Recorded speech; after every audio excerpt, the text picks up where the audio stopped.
ఈ దేశంలో పుట్టిన ప్రతి ఒక్కరికి ఈ దేశం అంటే ఎంతో ప్రేమ. జాతులు ఎన్నో ఉన్నా, భాషలు ఎన్నో ఉన్నా మేమంతా ఒక్కటే అంటూ నిరూపిస్తూ ఉంటాం.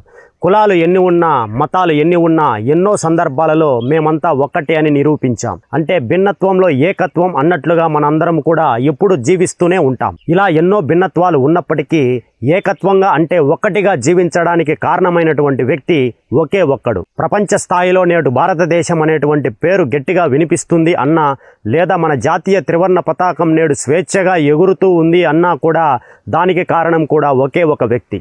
562 ముక్కలుగా ఉండవలసినటువంటి ఈ దేశాన్ని ఒకే దేశంగా మార్చినటువంటి 5 అడుగుల 5 అంగుళాల వ్యక్తి ఆయనే ఉక్కు మనిషి సర్దార్ వల్లభాయ్ పటేల్ గారు. 1947 ఆగస్టు 15న స్వాతంత్రం వచ్చిందని మనందరికీ తెలుసు. నాడు స్వాతంత్రం వచ్చే నాటికి మన దేశం 562 రాచరికపు రాష్ట్రాలుగా విభజించబడి ఉంది. అలాగే స్వాతంత్రం వచ్చిన తర్వాత ఈ 562 రాష్ట్రాలు కూడా వారు సొంతంగా రాజులుగా నియమించబడి ఆ రాజ్యాలను పరిపాలించాలి అని అనుకున్నారు.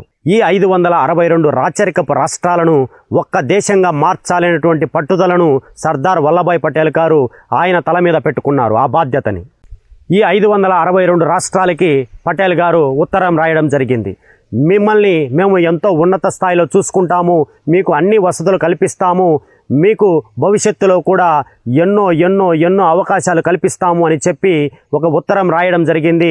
ఆ ఉత్తరానికి అనుకూలంగా 561 రాష్ట్రాలు ఒప్పుకొని మన దేశం ఒక్కటిగా ఉండాలని చెప్పి ఒప్పుకోవడం జరిగింది. కానీ ఒక్క రాష్ట్రం మాత్రము దానికి ససేమిరా అని చెప్పడం జరిగింది.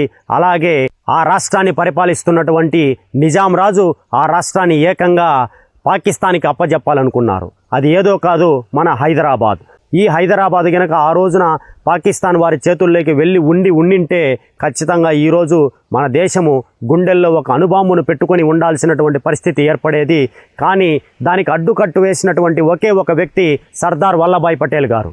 హైదరాబాదుని మన దేశంలో కలిపేందుకు ఒప్పుకొని నిజాం రాజు యొక్క చెంపను చెల్లు మనిపించేలా మన దేశ ఆర్మీని దించి పటేల్ గారు ఆ ఆర్మీకి ముందుగా తన ఉక్కు గుండెతో నిలబడి 5 రోజులు, కేవలం 5 రోజులు నిజాం రాజుతో యుద్ధం చేసి నిజాం రాజును కాళ్ళ బేరానికి తీసుకొచ్చినటువంటి మహా మనిషి, ఉక్కు మనిషి, iron man India Sardar Vallabhbhai Patel గారు. నేడు మన పాఠశాల పుస్తకాలలో ఎన్నో వందల మంది భారతదేశం కోసం శ్రమించిన వారి గురించి చదువుకుంటూ ఉంటాము. వారి బాటల్లో కూడా మనం భవిష్యత్తులో నడవాలని ఆకాంక్షిస్తూ ఉంటాము.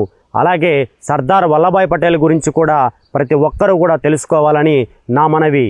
ఆయనే ఆ రోజున ఈ రాష్ట్రాలన్నిటిని కలిపి ఒక దేశంగా మార్చాలి అనేటువంటి పనిని తన భుజాల మీద వేసుకొని ఆ పనిని చేయకుండా ఉన్నట్లయితే బ్రిటిష్ వారు మళ్ళీ మన మీద యుద్ధాన్ని ప్రకటించేవాళ్ళు. ఖచ్చితంగా మనము బ్రిటిష్ వారి తోటలో తోటమాలి కింద ఏ కూలీగానో బ్రతికే వాళ్ళము. నేడు మన దేశం అంటూ స్వేచ్ఛగా మనం బ్రతికేటువంటి అవకాశం లేదు. కాబట్టి ఎంతోమంది గురించి ఎన్నో గొప్పలు చెప్తూ ఉంటారు, కానీ అలాంటి గొప్పల్లో వెనుకబడిపోయినటువంటి వ్యక్తి సర్దార్ వల్లభాయ్ పటేల్ గారని నా మనవి. కాబట్టి నేటి ప్రతి విద్యార్థి, సమాజంలోని ప్రతి మనిషి, మన దేశానికి చెందినటువంటి ప్రతి వ్యక్తి ఆయన చరిత్రను ఖచ్చితంగా తెలుసుకోవాలి అని నేను మిమ్మల్ని అందరినీ కూడా వేడుకుంటూ సెలవు తీసుకుంటూ ఉన్నాను. మరొక్క వీడియోతో మిమ్మల్ని కలిసేంత వరకు, అప్పటి వరకు నేను మీతోనే, మీరు నాతోనే.